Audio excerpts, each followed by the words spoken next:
The weekend got off to a shaky start when Ricardo Zonta's Toyota suffered a tyre failure and speared off the track in Friday afternoon practice. Minutes later,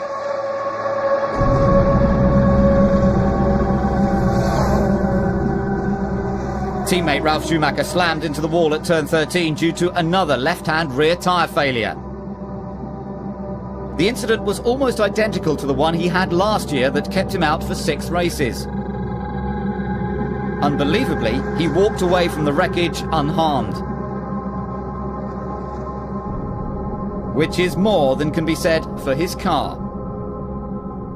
It looked as though the incidents were not due to driver error.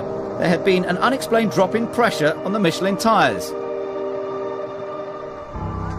Could they withstand the pressure, particularly through the recently resurfaced famous banked oval, the fastest part of the track?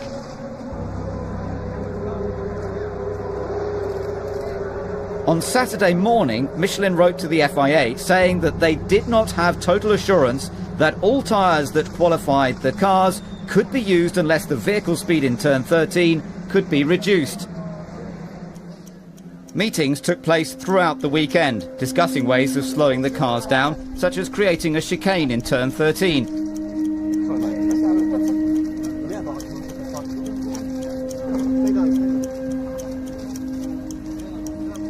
Hi Jensen, are you driving this afternoon? Time is ticking by, and no such undertaking has been received to resolve the problem in turn 13.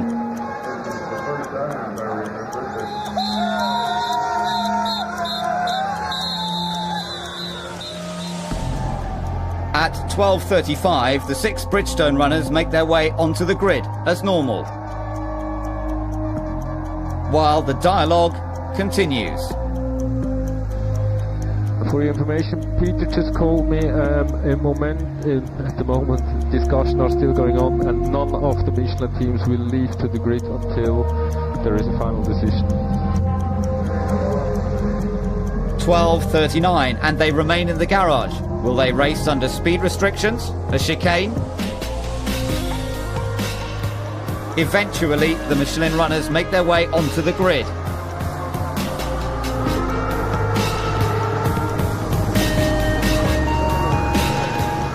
Bridgestone opted for a more conservative tyre, knowing that the high-speed sections of the circuit can cause high tyre wear. With less than 20 minutes to the formation lap, at least they've made it.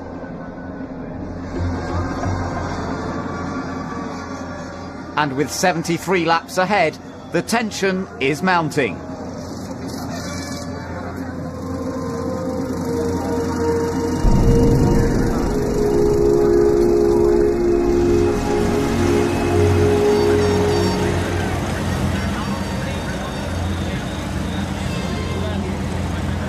The drivers are always geared up for racing.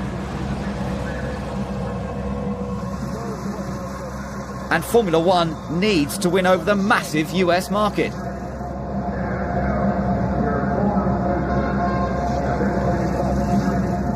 (12:56) and it looks like the decision has been made. Now it's time for the racing to begin. And I saw on the grid kind of just didn't want to say anything because I'm not sure they know exactly what to say or what the situation is, but away they go then on the green flag lap. But it's interesting that Raikkonen from P2 chose to switch off his traction control and lay some rubber down, suggesting he thinks he's going to start the race anyway. Well, a huge plume of smoke came out of the back of one of the Jordans leaving the start line. It didn't seem to have been engine related, but it seemed to be, well, it's a strange one that. But listen to the crowd. They're on their feet. They've paid a lot of money. They've travelled a long way to see the US Grand Prix. And what are they going to see? What are we all going to see? Certainly it seems to me that everybody's forgotten who the primary responsibility is to here. It's the sponsors, the manufacturers. This is their biggest marketplace in the world for many of them. BMW, Ferrari, Mercedes-Benz. They sell more cars here than anywhere else in the world. A lot of the sponsors sell more of their products here than anywhere else in the world, and we don't really need to have a bad show here. Formula One just trying to build an audience here. This is our 6th time at the Brickyard. Team radio for Coulthard. If that is the case, that there's still indecision from the team principals, again, if it comes down to my choice, I want to race.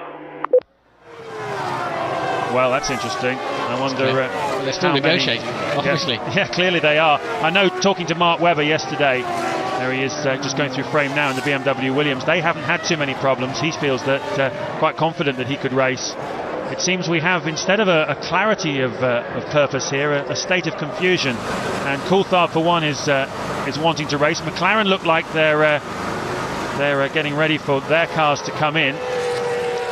Well, you know as little about this as we do. Ted Kravitz, maybe you can offer us something. And that's the same. McLaren, Williams and Renault, I can see where I am at the moment. And they are all clearing 2 Formula One car spaces for each of their cars to come in and retire. Here comes Alonso, World Championship leader. You know our plan is for the start. Straight in the pits, please, mate. Yeah, well, he knows that because he's on his way in already. Looks like teammate Fisichella just in front of him. And I think that McLaren, Toyota, there's the pole sitter Jarno Trulli pouring into the pits, and just listen to the crowd. I'm open. I haven't seen anything like it. They're stunned, we're stunned. 2 Ferraris on pit straight. Will it be 2 Jordans and 2 Minardis? Some talk the Minardis won't do it. There's a Jordan, and ahead of him is a Minardi. So all the Bridgestone runners are going down to the grid. Coulthard was making a late bid to let me go racing. I want to race. I'm prepared to take the risk this afternoon. The problem is, if he has a problem and takes out one of the other drivers or whatever, there's some significant implications and ramifications of that. So it looks like we're going to have a 6-car start. 6 cars outside our window here. Well, the only people I can see that are happy are a bunch of Indians just below us who can see that Carter Kayan may well be on for a podium here this afternoon. Who knows what's going to happen in the US Grand Prix? It's the strangest race ever, and it gets underway now. Predictably, Michael Schumacher leads away from Rubens Barrichello. The 2 Jordans, they're going to make a bit of a battle with the Minardi. Looks like we might be losing a Jordan already. I saw smoke earlier, I mentioned it off the formation lap. The 2 Minardis there battling with the Jordans as well. And what is the reaction of the crowd? Well, it's stunned silence. I don't know what it says about the 6 teams that have elected to run, to be honest. Maybe they're contractually bound, but you know, they should have joined up and found the solution too. I think they're probably just as guilty here of doing the wrong things as the guys in the pits in many respects, because they've failed to help a solution be found. We're watching a 6-car race. Thankfully, none of them ran into each other in the first turn.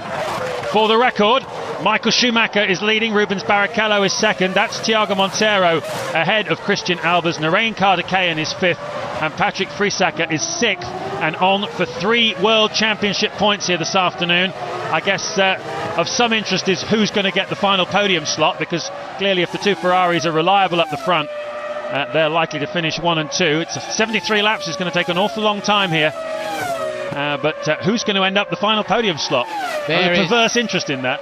There is actually, isn't there? I know some teams put money on Carter Kayan yesterday and 1 or 2 others for podiums before all this blew up. So that'll be interesting to see how that one works out.